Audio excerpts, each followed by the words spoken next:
ओम नमः शिवाय। हर हर महादेव।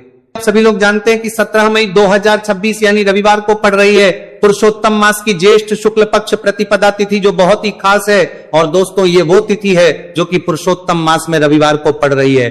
दोस्तों इसी दिन किया जाने वाला पंडित जी द्वारा बताया गया एक लाल फूल और एक सफेद फूल वाले उपाय आप लोगों को जरूर करना चाहिए, क्योंकि दोस्तों ये एक ऐसा उपाय है जो कि हर दिन नहीं किया जाता। पुरुषोत्तम मास में जो रविवार की प्रतिपदा तिथि आती है उसी दिन किया जाता है। अगर आप लोगों ने इस उपाय को नहीं किया है या किसी कारणवश नहीं कर पाए हो तो इस पुरुषोत्तम रविवार प्रतिपदा तिथि के दिन इस उपाय से मत चूकना। दोस्तों देखिए ये दिन इतना खास होता है, इतना महत्वपूर्ण होता है। देखा गया है कभी कभी बड़े बड़े पूजा पाठ अनुष्ठान से जो मनोकामना पूर्ण नहीं होती है वह पुरुषोत्तम रविवार के दिन एक छोटे से करने से ही आपकी मनोकामना पूर्ण हो जाती है। और बहुत सारे लोगों ने इस उपाय को किया भी है और उनको इस उपाय को करने का फल भी जरूर मिला है। अगर आप लोग भी इस उपाय को इस रविवार के दिन करना चाहते हैं तो आप इस उपाय को जो है को पहले अच्छे से समझ लेना, सुन लेना, उसके बाद करना। आपको इस उपाय का फल जरूर मिलेगा, आपकी सभी मनोकामनाएं पूरी हो जाएंगी।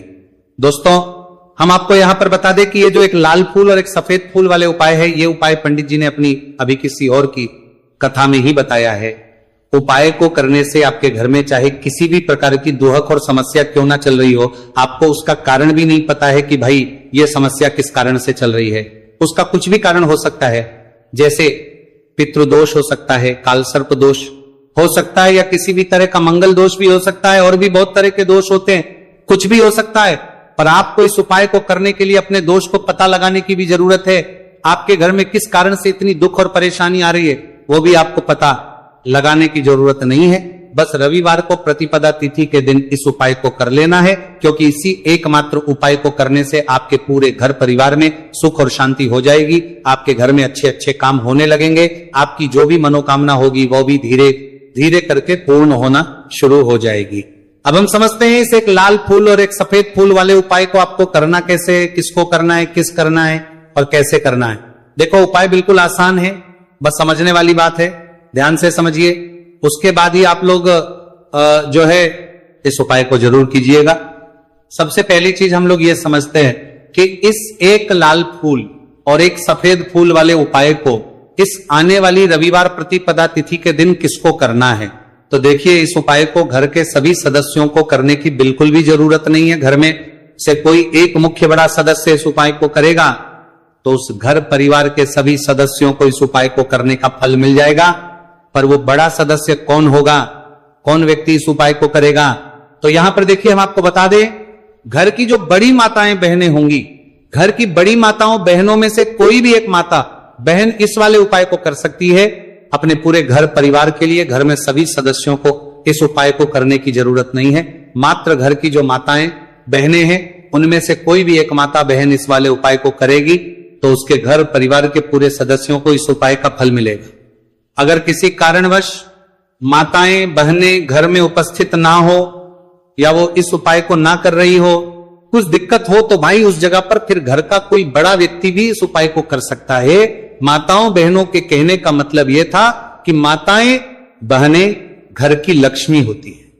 जब घर की लक्ष्मी कोई उपाय करती है तो निश्चित ही भगवान शिव जी जल्दी प्रसन्न होते हैं और उपाय का फल में बहुत जल्दी और बहुत बड़ा करके भी यहां पर देते हैं। तो आप लोग ये बात समझ गए होंगे। अब हम ये बात समझते हैं कि इस वाले उपाय को हमें करना किस समय है। एक लाल फूल और एक सफेद फूल वाले उपाय को हमें प्रतिपदा तिथि के दिन करना किस समय है। तो देखिए इस उपाय को करने का जो समय है सुबह का समय भी है और शाम का समय भी है। अब देखिए यहां पर हम मुख्य रूप से सुबह का समय नहीं बोलेंगे, क्योंकि देखिए ये जो प्रतिपदा तिथि है और आप सभी लोग जानते हैं रविवार प्रतिपदा तिथि के दिन का प्रदोष काल का मतलब शाम का जो समय होता है ना, इस दिन भगवान शिव जी का सबसे प्रिय दिन होता है। तो आप लोग इसे एक लाल फूल एक सफेद फूल वाले उपाय को सुबह के समय भी कर सकते हो और शाम के समय प्रदोष काल में भी कर सकते हो। सुबह के समय अगर कर रहे हो तो 10 या फिर 11 बजे तक भी अगर उपाय करोगे तो भी आपको उपाय का फल मिलेगा। वही अगर शाम के समय कर रहे हो तो इस दिन जरूर शाम के समय का ध्यान रखना, कि शाम के 6 बजे से लेकर 7 बजे के बीच में अगर आप इस उपाय को कर सकते हो तो बिल्कुल कर लेना, पूरी कोशिश करना। पर अगर किसी कारणवश इस समय के बीच में ना कर पाओ तो रात 8 बजे तक भी अगर आप उपाय को करोगे तो आपको उपाय का फल जरूर मिलेगा। ये बात आपको समझ आ गई कि आप इस उपाय को सुबह और शाम दोनों समय कर सकते हो। मतलब करना आपको एक ही समय है, घर में से किसी एक ही बड़े व्यक्ति को करना है, एक ही बार इस उपाय को करना है, दोनों समय नहीं करना है। आपको जो समय अच्छा लगे आप उस समय पर इस वाले उपाय को कर सकते हैं। तो चलिए जानते हैं इन विशेष उपायों के बारे में। लेकिन उससे पहले जो भी मेरे भाई मेरी प्यारी बहनें आज चैनल पर पहली बार आए हैं या मेरी आवाज आज पहली बार सुन रहे हैं, अगर आप भी महादेव के सच्चे भक्त हैं तो वीडियो को लाइक सब्सक्राइब जरूर कर लें और कमेंट बॉक्स में लिखें हर हर महादेव। देखो अब सबसे पहली बात आती है कि इस उपाय को हमें करना किस लिए है। जैसा कि हमने अभी आपसे बोला कि इस उपाय को करने के बाद आपके जीवन में बहुत सारी खुशियां आएंगी, आपकी मनोकामनाएं पूर्ण होंगी, आपकी धन की समस्या दूर होगी, आपकी पैसों की समस्या दूर होगी।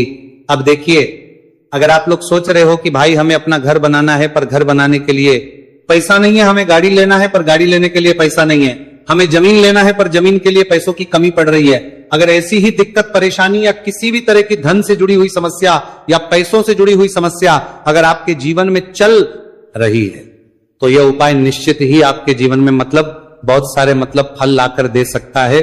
इसीलिए अगर आपके घर में बहुत ज्यादा दिक्कत समस्या परेशानी चल रही है, धन से जुड़ी हुई पैसों से जुड़ी हुई, धन की बहुत ज्यादा कमी आ रही है, पैसों की आवक नहीं हो रही है, तो भाई आप लोगों को इस वाले उपाय को जरूर करना चाहिए। घर में से किसी एक भी बोमे व्यक्ति को अब इस उपाय में करना क्या है वो सबसे पहले हम लोग जान लेते हैं। उपाय की सामग्री हम लोग सबसे पहले जानते हैं कि इस उपाय में किस किस चीज की आवश्यकता पड़ेगी। तो देखिए, उपाय का नाम तो एक लाल फूल और एक सफेद फूल वाला उपाय है, पर इस उपाय में कुल मिलाकर 4 सामग्री हमें लगने वाली, जो कि पंडित जी ने खुद सीहोर वाली कथा में बताया है। और जो हम आपको उपाय बताते हैं वो पंडित जी द्वारा बताए गए होते हैं, अलग से हम कुछ भी नहीं बताते हैं।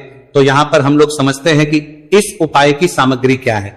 तो देखो, उपाय की जो सामग्री है वो 4 सामग्री है, जिसमें से सबसे पहली सामग्री है एक बेलपत्र। देखो बेलपत्र क्या होती है, बेलपत्र जो शिव की शिवलिंग पर चढ़ती है। दूसरी चीज है एक शमीपत्र, शमीप्र शिवलिंग पर ही चढ़ता है। तीसरी चीज है दोस्तों एक लाल फूल, उपाय का नाम है, तो एक यहां पर आपको लाल फूल लेना है। अब ये लाल फूल कौन सा लेना है, देखो शिवलिंग के ऊपर जो लाल फूल चढ़ता हो उनमें से कोई भी एक लाल फूल पसंद कर लेना और वो कहीं से तोड़कर या कहीं से खरीद कर लेकर आना और उस लाल फूल को उपाय में प्रयोग कर लेना। उसके बाद में एक सफेद फूल, सफेद फूल का विशेष रूप से ध्यान रखना, जो सफेद फूल शिवलिंग पर चढ़ता हो सिर्फ वही सफेद फूल लेकर आना, इसके अलावा कुछ मत लेकर आना, लेकिन केतकी का मत लेना। तो एक एक मात्रा में ही आपको ये चारों सामग्री चाहिए, एक बेलपत्र, एक शमीपत्र, एक लाल फूल और एक सफेद फूल। ये चारों सामग्री आप लोग तैयार करके रख लें प्रदोष काल में या सुबह के समय जब भी आप इस उपाय को कर रहे हैं। जैसे ही आपके उपाय की सामग्री तैयार हो जाती है तो क्या हम सीधा उपाय को करने के लिए इन चारों सामग्री को उपाय करने के लिए जा सकते हैं? नहीं, तो यहां पर आपको इस बात का ध्यान रखना है कि हम भगवान शिव जी को प्रसन्न करने के लिए तो जा रहे हैं, हम अपनी मनोकामना को पूर्ण करवाने के लिए तो जा रहे हैं, पर हमें यह दर्शाना बिल्कुल भी नहीं है कि हम सिर्फ अपने फायदे के लिए भगवान शिव जी के मंदिर में आए हैं। इसलिए हम इस उपाय को करने के साथ साथ में भगवान शिव जी की पूजन अर्चना के लिए कुछ सामग्री भी जरूर लेकर जाएंगे। जैसे कि सुबह समय अगर आप उपाय को कर रहे हो, इस एक लाल फूल और एक सफेद फूल वाले उपाय को, तो भाई सुबह के समय आपको एक लोटा जल लेकर जाना है। जो लोग प्रतिदिन शिव जी के मंदिर जाते हैं, पूजन अर्चना करते हैं, जल चढ़ाते हैं, फूल बेल पत्र सब कुछ चढ़ाते हैं, भाई वो अपनी पूजन अर्चना वैसी की वैसी करना। बाकी जो सिर्फ उपाय को करने के लिए जा रहा है, जो कुछ भी लेकर नहीं जा रहा है, उससे कम एक लोटा जल अपने घर से भरकर लेकर जाना, अगर आप उपाय को कर रहे हो, है ना। क्योंकि इस वाले उपाय को आप भगवान शिव जी की पूजन अर्चना करने के बाद ही करना। वहीं अगर बात करें शाम के समय की, अगर कोई व्यक्ति शाम के समय प्रदोष काल में इस वाले उपाय को कर रहा है, तो भाई आपको मात्र एक घी का दीपक तैयार करना है। ये बात हम हमेशा बोलते हैं, शाम के समय प्रदोष काल में कोई कर रहे हो ना, तो दीपक का विशेष महत्व होता है। रविवार प्रतिपदा तिथि। दिन का प्रदोष काल में जो भी व्यक्ति दीपक जलाता है ना भगवान शिव जी के मंदिर में, भाई उसके जीवन से सारी दुख और परेशानियां भी दूर होती है। तो भाई इस दिन दीपक का विशेष रूप से ध्यान रखना आप लोग। अगर आप इस उपाय को शाम के समय प्रदोष काल में कर रहे हो, है ना, ये जो दीपक आप लोगे ये आटे का लोगे, जो आटा आप गूंद दोगे उसके अंदर कुछ भी मत डालना, मात्र सादा आटा लगाकर उसे तैयार कर लेना और एक मीडियम साइज का दीपक तैयार कर लेना। दीपक ना ज्यादा छोटा हो ना ज्यादा बड़ा हो, है ना। उसके बाद में दीपक आपका तैयार हो जाए तो इसके अंदर जो बत्ती रखोगे वो गोल बत्ती रखोगे।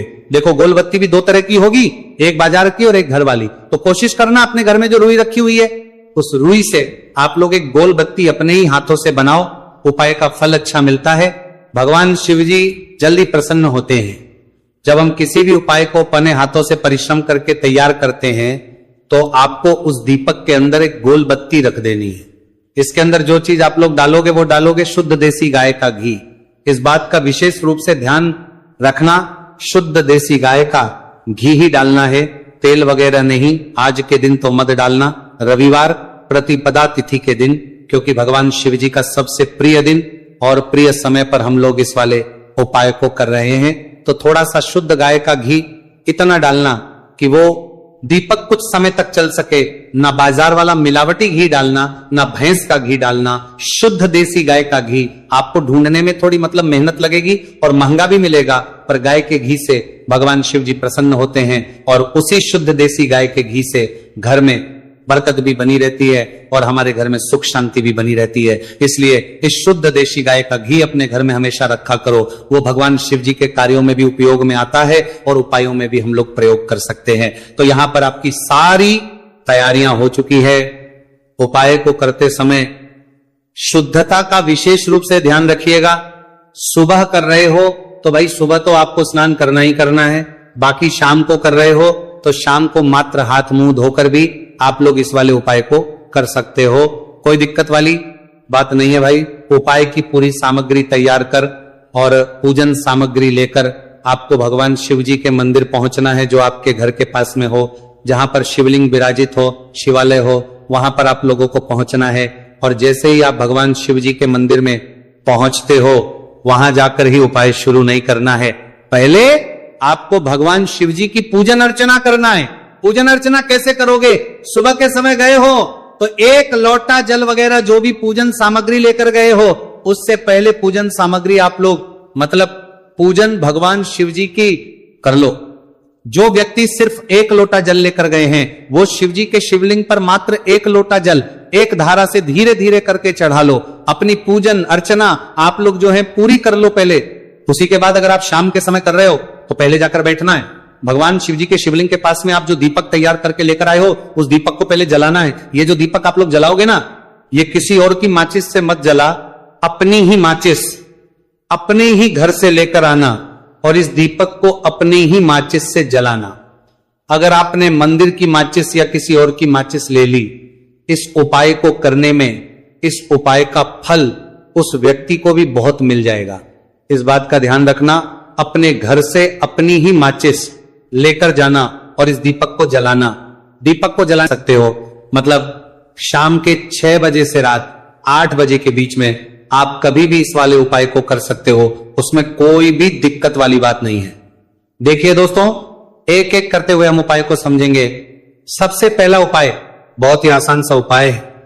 देखो, यदि आपको ऐसा लगता है कि बाबा आपकी सुन ही नहीं रहे हैं, बाबा आपकी मनोकामना परिपूर्ण कर ही नहीं रहे हैं, आपने कई उपाय कर लिए, कई आप आपने इच्छाएं महादेव के सामने रख दी, लेकिन आपकी मनोरथ जो है वो परिपूर्ण हो ही नहीं रही है और आप चाहते हैं कि वो मनोरथ जो आप कई दिनों से बाबा से मांग रहे हैं वो परिपूर्ण हो जाए, तो आपके जीवन के दुहक तकलीफ है ये सब दूर हो जाए। देखिए, हो सकता है आपके घर में कोई कोर्ट केस चल रहा है या आपके घर में बहुत ज्यादा लड़ाई झगड़े चलते हैं, तो आपके घर में अगर शांति नहीं है, आपके घर में धन की कमी है, धन की वजह से आपके घर में बहुत ज्यादा लड़ाई झगड़े चल रहे हैं, तो आपकी तकलीफ दूर होने वाली है। स्वयं नंदी जी वाला ये विशेष उपाय है। नंदी जी के कान में कुछ बोलना है, नंदी जी के कान में इस प्रकार से बोलना है और आपकी मनोकामना परिपूर्ण हो जाएगी। देखो क्या क्या चीजें को लेनी है। पहले ये समझ लीजिए, आपको लेना होगा एक बेलपत्र। बेलपत्र 3 पत्ती होनी चाहिए, कहीं से भी खंडित नहीं होना चाहिए, ठीक है। बेलपत्र के साथ में आपको लेना है पीला चंदन, मात्र एक बूंद, छोटी सी टिक्की आपको लगानी है बेलपत्र में, इसीलिए थोड़ा सा ही पीला चंदन आपको लेना है और इस पीले चंदन के अंदर थोड़ा सा जल मिला देना है ताकि गीला हो जाएगा, पेस्ट के रूप में तैयार हो जाएगा। आ गई इतनी बात समझ में। अब आप क्या करना है, आपको साथ में लेना है 7 चावल के दाने। महादेव आपका साथ देने वाले हैं इन 7 चावल के धनों से। अब आपको क्या करना है, भगवान शिव के मंदिर में आपको जाना है। नंदी जी बैठे हैं, नंदी जी के पास में मतलब जो पैर उठा हुआ रहता है ना नंदी जी का, उस साइड आपको सीधे साइड आपको बैठना है। इस यहां पर जैसे ही बैठोगे यहां पर आपको बेलपत्र लेना है और बेलपत्र की जो ये बीच की जो डंडी है यहां पर आप मात्र पीले चंदन की एक बिंदी लगा देनी है। पीले चंदन की बिंदी लगा दी। अब ये जो ऊपर वाली जो पत्ती है यहां पर एक एक करते हुए 7 चावल आपको रखना है। ठीक है, 7 चावल आपने ऊपर वाली पत्ती पर रख दिए। या देखो एक प्लेट ले जाना, तो प्लेट के ऊपर आप बेलपत्र रख देना, फिर टिकी लगा देना, फिर उसके बाद आप ये 7 चावल के दाने रख देना। ठीक है। अब आपको क्या करना है, जहां पर आप नंदी जी के वहां पर बैठे हो तो नंदी के कान में आपको आपकी जो भी इच्छा है, जो आप चाहते हैं कि महादेव परिपूर्ण करें, और नंदी जी के कहने पर महादेव आपकी मनोकामना निश्चित तौर पर परिपूर्ण करेंगे, तो आपको क्या करना है, नंदी जी को कान में आपको बोल देना है जो भी आपके दुहक तकलीफ है, जो भी आपके कष्ट है वह सब दूर हो जाए, ऐसी आपको कामना करना है। और नंदी जी के कानों में आपको बोल देना है, जो भी आप चीज बोलेंगे वह नंदी जी भगवान शिव से विनय करके बोलेंगे, और नंदी जी की बात भगवान शिव नहीं टालते हैं। और इसीलिए जो भी इच्छा है, आपकी जो भी कामना है वो आपको विशेष बोलना है और उसके बाद आपको वहां से उठना है। ठीक है। नंदी जी को कान में मनोकामना बोल दी, फिर उठना, फिर उसके बाद भगवान शिव के वहां पर जाना। और ये जो बेलपत्र है, ये बेलपत्र चिकना वाला साइड जो है, और भगवान शिव के शिवलिंग के ऊपर इसे अर्पित कर देना है। अर्पित कैसे करोगे, जो बेलपत्र का जो चिकना वाला साइड है वो नीचे की साइड हो जाना चाहिए। अब से ही आप अर्पित करने जाओगे तो चावल के दाने तो गिर जाएंगे, यानी कि जैसे ही अर्पित करने जाओगे तो भगवान शिव के शिवलिंग के ऊपर चावल के दाने गिर जाएंगे, क्योंकि वह किसी से भी चिपके हुए नहीं है, तो कोई तकलीफ नहीं है। वह जैसे आप अर्पित करोगे, ना भले चावल के दाने भगवान शिव के शिवलिंग पर गिर जाए, वह कोई तकलीफ नहीं है। बस आपको ये जो बेलपत्र है ये आपको उल्टा अर्पित कर देना, यानी कि जो पीला है भगवान शिव के शिवलिंग पर स्पर्श होना चाहिए और इस प्रकार से आपको अर्पित कर देना है। डंडी का जो हिस्सा है जलाधारी की तरफ हो जाना चाहिए। बस इतना सा प्यारा सा उपाय एक बार करके देखिए, निश्चित तौर पर महादेव आपकी जो भी मनोरथ है, जो बाबा से आप कई दिनों से मांग रहे हैं, वह निश्चित तौर पर परिपूर्ण हो जाएगी। आ गई इतनी बात समझ में। देखिए अब हम बात करते हैं दूसरे उपाय की। देखिए ये उपाय जीवन ऊर्जा का है, रविवार का दिन है और प्रतिपदा तिथि है।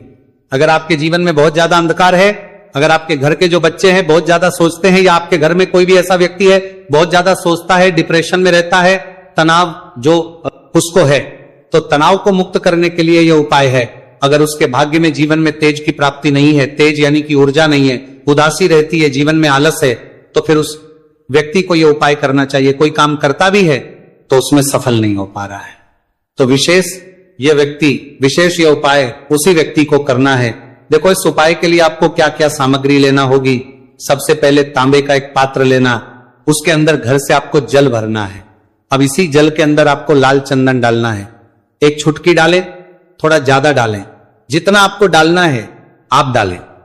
लाल चंदन जो होता है वो तेज की वृद्धि करता है। रविवार के दिन लाल चीजों का उपाय करना बेहद शुभ होता है, और हो सके तो लाल रंग के कपड़े पहन करके अगर आप ये उपाय करेंगे ना तो और भी शुभ होगा। ये लाल चंदन मिश्रित जल आपको क्या करना है, आपको जाना है किसी भी बेलपत्र के पेड़ के वहां पर, सुबह से लेकर के शाम तक आप ये उपाय कर सकते हैं। कल रविवार की प्रतिपदा तिथि पर सुबह से लेकर के शाम तक आप बेलपत्र के पेड़ के वहां पर जाना, उत्तर मुखी होकर आपके जीवन के अंधकार दूर हो। जो भी आप स्मरण करेंगे, आप लेट उठते हैं, आपसे कोई कार्य बनता नहीं है, आपके जीवन में रोग बहुत ज्यादा है, तो भी आप ये उपाय करेंगे तो आपको उसका स्मरण करना है कि यह समस्या मेरी महादेव आपको दूर करना है। ऐसी कामना करते हुए आपको ये जो जल है श्री शिवाय नमस्तुभ्यम का स्मरण करते हुए ये पूरा जल आपको बेलपत्र के पेड़ की जड़ में आपको अर्पित कर देना है।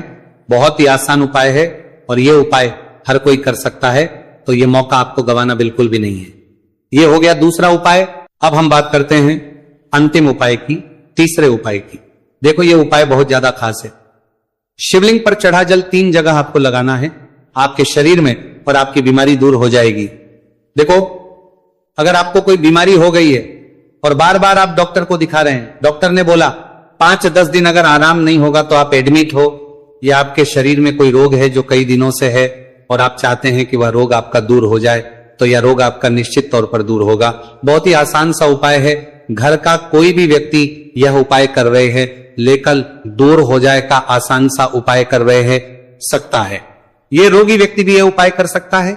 मात्र तांबे के पात्र के अंदर 1 लोटा जल लेना है और आपको आज के दिन यानी कि रविवार की प्रतिपदा तिथि के दिन आपको जाना है भगवान शिव के मंदिर में। और अब आपको क्या करना, इस उपाय को समझना। 1 लोटा जल है, अब आपको भगवान शिव के शिवलिंग पर सबसे पहले गणेश जी के स्थान पर, कार्तिकेय जी के स्थान पर, मां माता अशोक सुंदरी वाले स्थान पर, पार्वती माता के हस्तकमल पर, फिर भगवान शिव के शिवलिंग पर आपको अर्पित कर देना है। जैसे ही जल जलाधारी के वहां पर आएगा ना, वो जल आपको झेल लेना है। ठीक है, जल झेल लिया आपने, अब आपको क्या करना है, महादेव से प्रार्थना करना है कि यह बीमारी दूर करने के लिए मैं मेरे घर पर लेकर के जा रहा हूं। इस व्यक्ति को, यह व्यक्ति जो है ये बीमार है, इसकी जो परेशानी है ये आपको दूर करनी है। ऐसी कामना करते हुए आपको घर पर लेकर के आ जाना है। जो भी व्यक्ति बीमार है वह खुद स्वयं उस जल को छुए और उसे 3 जगह लगाना है। एक सबसे पहला नाभि पर लगाना है, शिवलिंग पर जड़ जल। फिर दूसरा जो है मस्तक सिर पर, जहां पर हम तिलक करते हैं ना, बीचों बीच में, यहां पर आपको जल लगाना है। और तीसरा जो है सिर पर आपको जल लगाना है। देखो यहां पर एक चीज समझना, जब नाभि पर आप मणिपुर चक्र में आप जल लगाएंगे, थोड़ा सा जल वहां पर लगाना। फिर उसके बाद जब दूसरा आज्ञा चक्र में आप जब जल लगाओगे ना, तो 3 त्रिकोण में दूर होना शुरू हो जाएगी। ये उपाय आप रविवार के दिन कर रहे हो ना, ज्यादा जल लेकर के आना, ताकि आप सोमवार, मंगलवार, बुधवार, गुरुवार, शुक्रवार तक आप ये जल का कर सको। ठीक है, लगातार 5 दिन आपको लगाना है, आपके शरीर में निश्चित तौर पर आराम आपको मिलेगा।